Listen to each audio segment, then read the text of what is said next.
And welcome to another episode of Fishing with El Primo and your host, El Primo.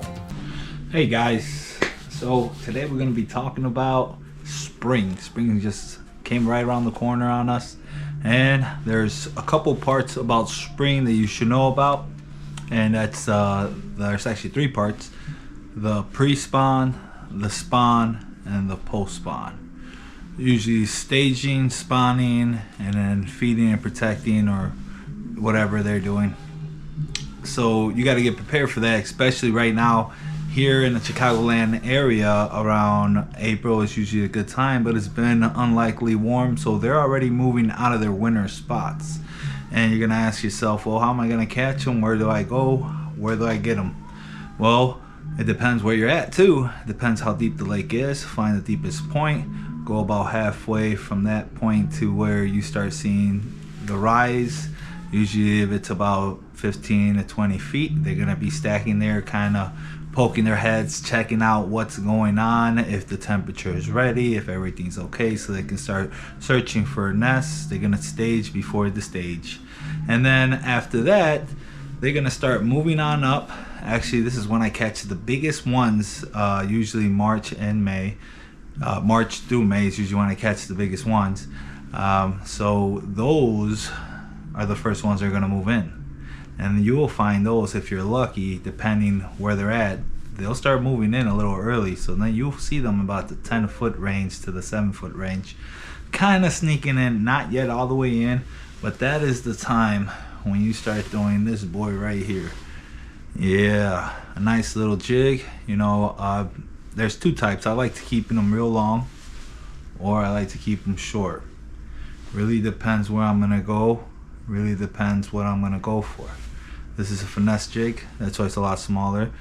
I'm gonna go, this you can use all through all the stages. The beautiful part about a finesse jig is you can literally just drop it in the spot and slow roll it in, have it drag. And that's why I like using the crawfish, so they can come up and see the action. And you just got to be patient.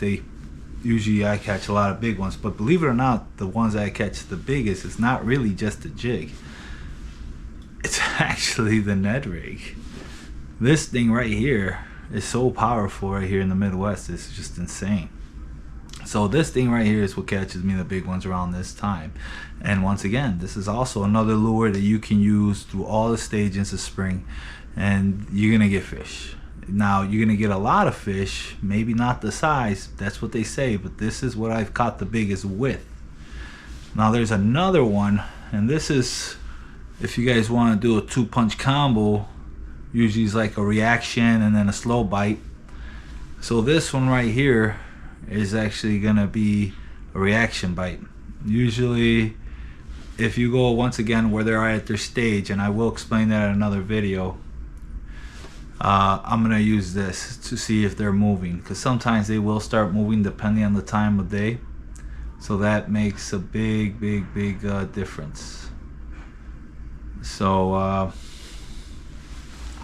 hold on, my computer's acting up on me. I don't know what's going on here.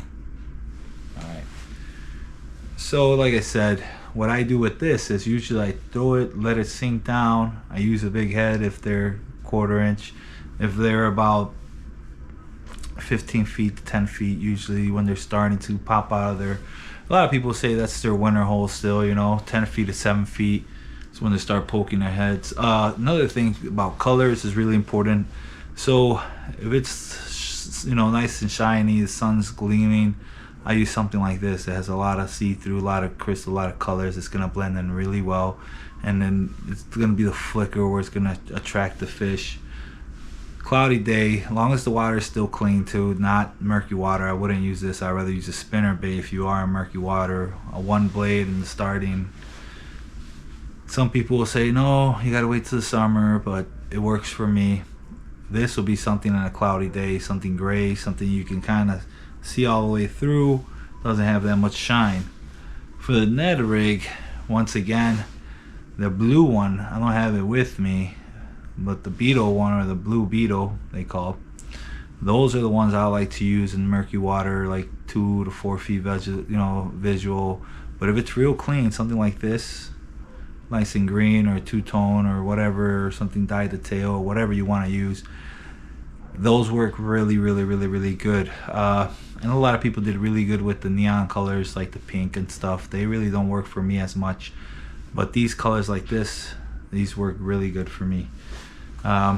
Also with the jigs coming back, like I said, usually if it's a football jig and I use a long skirt and I go down about a good 20 to 25 feet, and I just little bounces, the farther it is, the more action I can put on the rod. Once it gets a little close, start shortening it up. And also once they start coming out, I won't use a football jig. I use a normal jig about 10 feet to 15 feet, or you know what I mean, even in the 7-foot area.